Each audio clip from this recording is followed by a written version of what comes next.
How's everybody doing? My name is Anthony Brian Logan, and today I bring you a recap of the most recent Democratic debate, which was yesterday, Thursday, December the 19th, 2019, on the campus of Loyola Marymount in Los Angeles, California. Now, I was kind of disappointed that no candidate was able to leave the stage and go out into downtown LA and take a little stroll around Skid Row to see how well their Democratic policies were helping the people of Los Angeles. But that's a different story, so I digress. Let's get into the debate.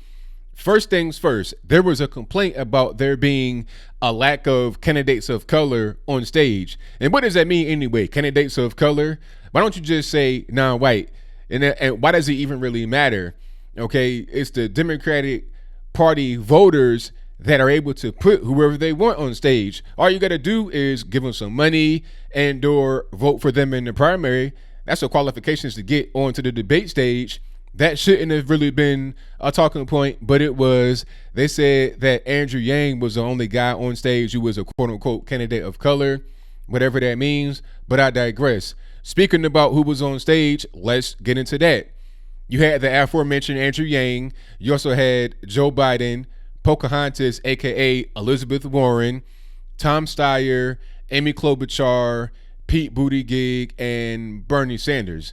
That's pretty much everybody that was on stage. Only 7 people, not a very big pool. But anyway, the debate was very long and not very good.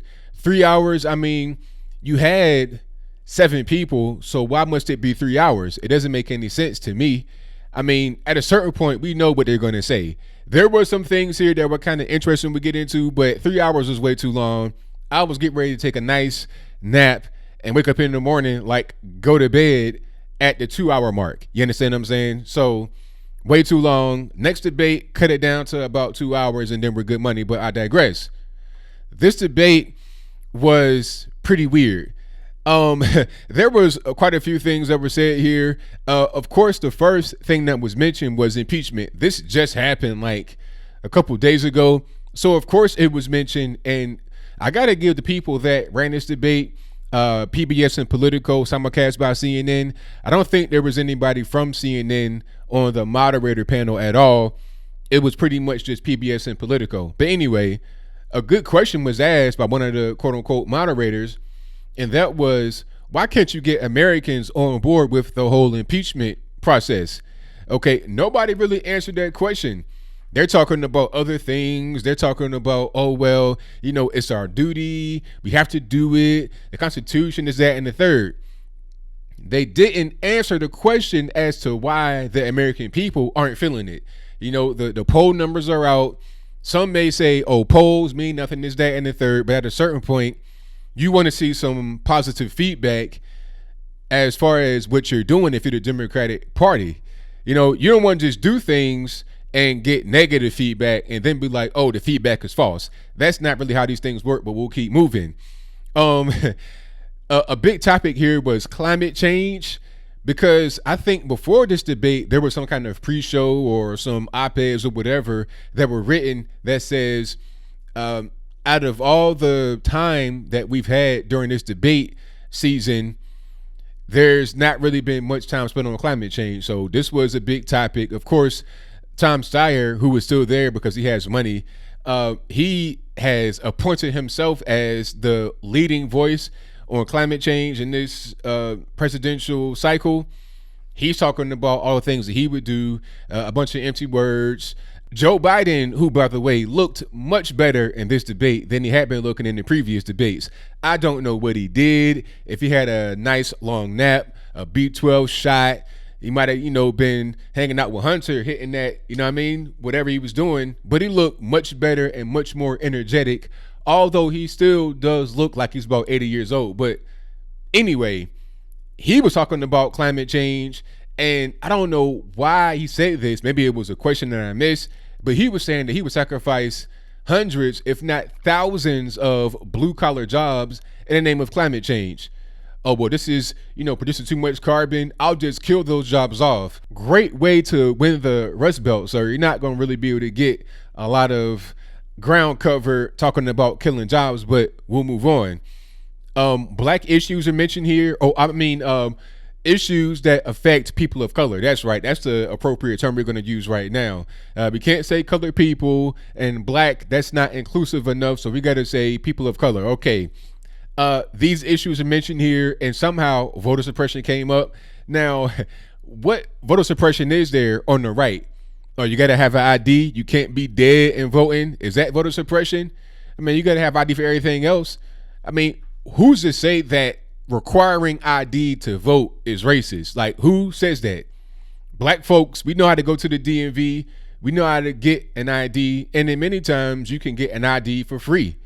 So there's no voter suppression when you're talking about the right requiring identification. Actually, we're protecting the vote, because if you don't have to have ID to go vote, anybody can vote as you. And then when you want to go vote, they say, now you already cast your vote. So my rights have been taken away due to my rights not being protected. But I digress. The real voter suppression is on the left with this whole impeachment situation, trying to confuse regular everyday Americans that don't understand politics at all, who think the president is untouchable or is out of office because of the impeachment. That is the true voter suppression. But again, I'll move on. That was their main thing. I think Bernie Sanders, he was asked directly, what is your message to the black community? He was like, climate change. Basically, that was pretty weird. Basically, nothing was here. Oh, and one thing that was pretty interesting is that I did not hear any of the candidates say Merry Christmas.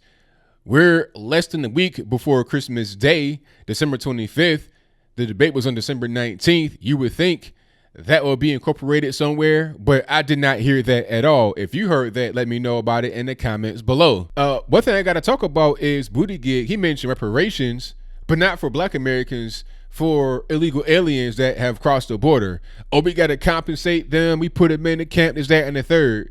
But for you, as a black person, if you're interested in reparations, no, we'll give it to the illegals. That's pretty funny, because a lot of black folks that vote Democrat think they're going to get reparations and it's going to come in a big check, all this, that, and the third. No. It'll go to the illegal alien, not you. But we'll move on. This whole idea of a wine cave came up. Pocahontas was trying to attack Buttigieg on his fundraising.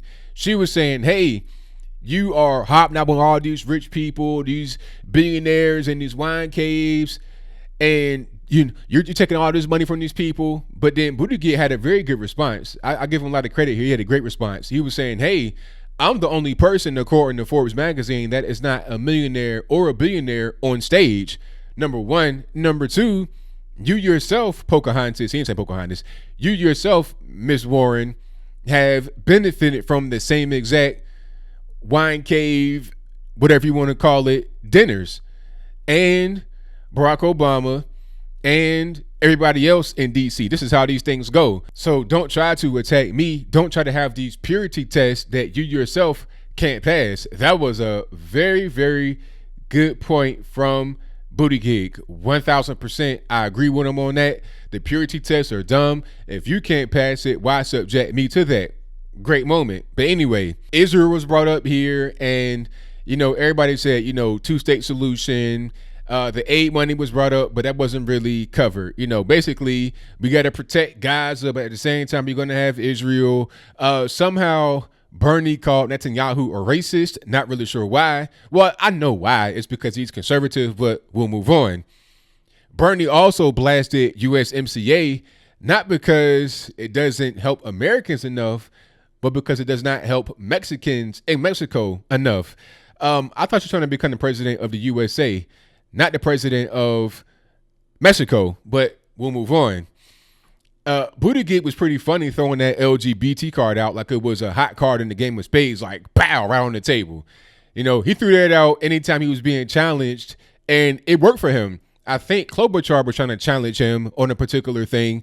He came up with the LGBT card, threw it on the table, and then she pretty much just shut up. Buttigieg, I think, probably did the best.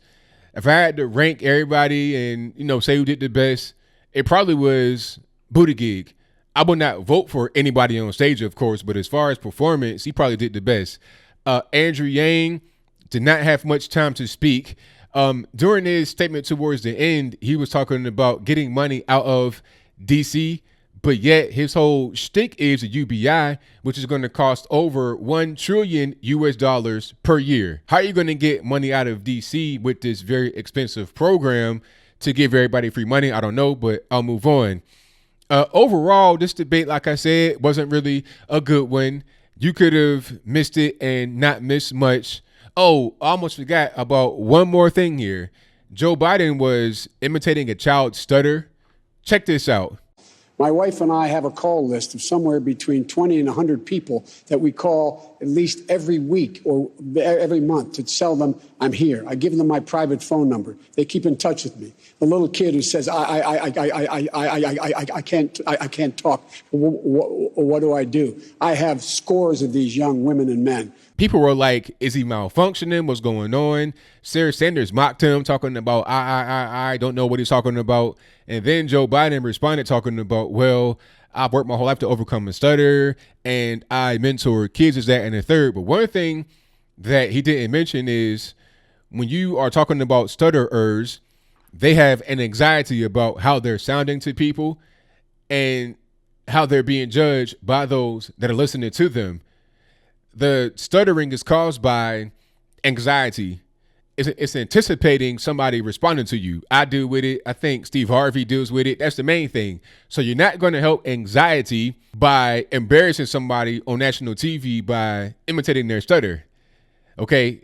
Now they know, you know how they sound. It's not very good. You know, they are not going to be helped that way. So if you're a mentor to kids that stutter, you're not a very good mentor. And you're probably not going to be a very good president either. Not just for that, of course, but for a lot of other things. The main thing being that his mental capacity just ain't really that sharp. He was denied the presidency many times before, got in as a vice president through the back door, but he won't be able to get in through the front. All these people have zero chance. It's still, at the end of the day, probably a 3-dog race. Pocahontas, Biden, and Bernie. That's going to be it. The best people that probably could succeed are not going to be in the top because they probably can't fundraise and they probably are not involved in the deep state swamp enough as the old guard is. But I think I'll leave that right there for now. And what say you? Who do you think won the debate? Do you think it was Buttigieg like I think? Do you think it was Bernie Sanders, Amy Klobuchar, and her independently swinging hair bang? Or was it nobody? Or was it Donald Trump, the main guy that they all are trying to take over, but have zero chance of being able to do so, even with the so-called impeachment, which may not be an impeachment if Pelosi does not hand over the articles of impeachment. But I digress. Who won the debate? Was it a good debate, bad debate?